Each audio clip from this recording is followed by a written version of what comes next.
DGCA, the Director General of Civil Aviation, has conducted a series of safety oversight and ramp inspections of Turkish Airlines, both passenger as well as cargo operations across 4 major Indian airports. That's Delhi, Hyderabad, Chennai and Bengaluru.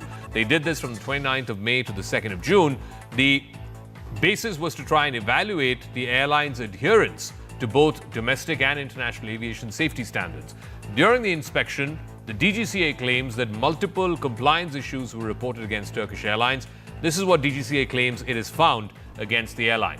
Number one, that they carried explosives without permission, that dangerous cargo was not declared in the required documents that they needed to be declared in. At the Bengaluru airport, the DGCA officials found that the marshaller who was responsible for ground operations did not possess the required authorization or a valid competency card for marshalling duties. That was a lapse in personnel training and compliance. Further, no valid competency card was also maintained for ground staff operations. An engineer was absent during the arrival of flights, and in his absence, a technician took over the duties of the engineer. Moreover, no service level agreement was maintained with ground handling agents. Even the ground handling operations lacked any formal handover. The equipment at the Hyderabad and Bengaluru airports were poorly monitored and maintained. The ladders, trolleys were not properly accounted for. Now, taking strict note of these findings, or rather the lack of any kind of protocol and process to be put in place by the Turkish Airlines, the Aviation Authority has now issued a warning to Turkish Airlines. The DGCA has instructed that Turkish Airlines take immediate corrective action and ensure full compliance with the International Civil Aviation Organization, or ICAO's, standards and recommended practices. It has also asked for the Indian Civil Aviation regulations, as outlined by the DGCA, to be followed in letter and spirit. The DGCA has also warned a further follow-up inspection will be conducted as and when necessary to ensure continued compliance. The aviation regulator also reaffirmed that ensuring operational safety and oversight remains a top priority and must be adhered with.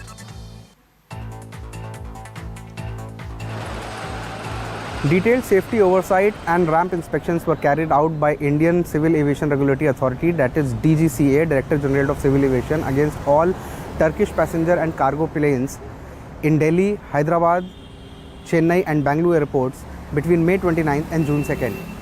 Even though these were done in the latest aftermath of military escalation between India and Pakistan, and how Turkey openly came in support of that, but this inspection has come out with glaring lapses on part of Turkish Airlines operating in India.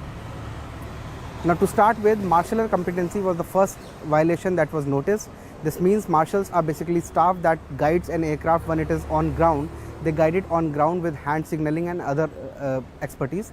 It has been seen that the marshaller staff that airline was using did not have competent certification or were competent enough to operate on ground at the airside. Another violation that has been noticed is that dangerous goods, which is the category on which if you are carrying any good that lies in that category, you need to declare it and you need to inform the competent authorities and do proper file work to carry such goods to or from India as per the laid procedures by the DGCA. Those were being violated, and no such paperwork was being done, or competent authorities were being informed when Turkish Airlines were carrying goods that are categorized or classified as dangerous goods. In fact, in third violation, it has been noticed in both Hyderabad and Bengaluru airport, where Globe Ground India was providing ground services without a formal handover by the Celebi. Celebi is a firm that had recently been blacklisted by India because it's a Turkish firm, and following the recent escalation, it had been blacklisted, and it has been found that no service level agreement was in place between Turkish Airlines and its ground handling agent.